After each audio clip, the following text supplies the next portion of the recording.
গোনার বাজার এই সারা দুনিয়া, এই হাটে বাজারে ঘুরে আমি কিনেছি গোনা, হাটে বাজারে ঘুরে আমি কিনেছি গোনা। কোনটা আসল কোনটা নকল আমি বুঝি না, কোনটা আসল কোনটা নকল আমি বুঝি না। খোদা তুমি দাও বলে মোর সঠিক ঠিকানা, খোদা তুমি দাও বলে মোর সঠিক ঠিকানা। নেকি গোনার বাজার। আল্লাহ পাক এই দুনিয়াতে কাউকে গরিব এবং কাউকে ধনী উভয়কে সৃষ্টি করেছেন, কিন্তু অনেক আমরা গরিব মানুষ আছে দেখবেন পাশের বাড়ি যদি কারো দুতলা হয়ে যায় আমরা হিংসায় চলে যাই, বলে ওর তো দুতলা হয়ে গেল আমাদের কবে হবে, ওর তো একটা গাড়ি হলো আমাদের এখনো গাড়ি হলো না। না, আপনার মনে হিংসা রাখবেন না, হিংসা রাখলে আল্লাহ পাক তাকে কোনোদিন ক্ষমা করে না। তাই কবি ছন্দের মাধ্যমে বলছে শুনুন, কাউকে খোদা ধনী বানায় কেউ গরিব অসহায়, অন্যের খুশিতে কেহ হিংসায় চলে পড়ে যায়।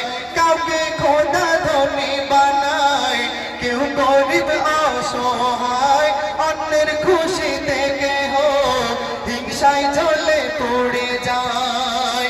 হিংসা থাকলে ইবাদত কবুল হবে না, হিংসা থাকলে ইবাদত কবুল হবে না। দান খয়রাত যতই করো অভাব যাবে না, কেউ জান্নাত খুঁজে বেড়ায় দেখো নামাজও সেজদায়, জান্নাত খুঁজে বেড়ায় দেখো নামাজও সেজদায়।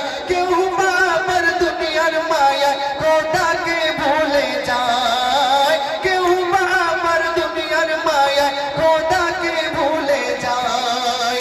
নেকি গোনার বাজার। তারপর শেষ ছন্দ, এই যৌবনকাল আমরা বিভিন্ন হেলায় দুলে কাটাই, কিন্তু আল্লাহ পাক এই যৌবনের ইবাদতকে সবচেয়ে বেশি পছন্দ করে। তাই ছন্দের মাধ্যমে বলছে শুনুন, হায়াতের মালিক খোদা তুমি ভুলে যেও না, যৌবনের অহংকারে তুমি ডুবে থেকো না। হায়াতের মালিক খোদা তুমি ভুলে যেও না, যৌবনের অহংকারে তুমি ডুবে থেকো না। অর্থ নয় ইবাদতে তোমার আসল পরিচয়, অর্থ নয় ইবাদতে তোমার আসল পরিচয়। এই কথা বলেন মোর নবী দয়াময়, কবি যেমন থাকে তার কবিতার নেশায়, কবি যেমন থাকে তার কবিতার নেশায়।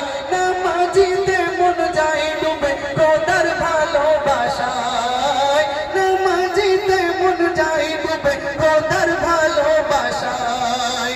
নেকি গোনার বাজার এই সারা দুনিয়া, নেকি গোনার বাজার এই সারা দুনিয়ায়। এই হাটে বাজারে ঘুরে আমি কিনেছি গোনা, হাটে বাজারে ঘুরে আমি কিনেছি গোনা। শুনলেন এবার আমার উস্তাদ এসকে জাফর।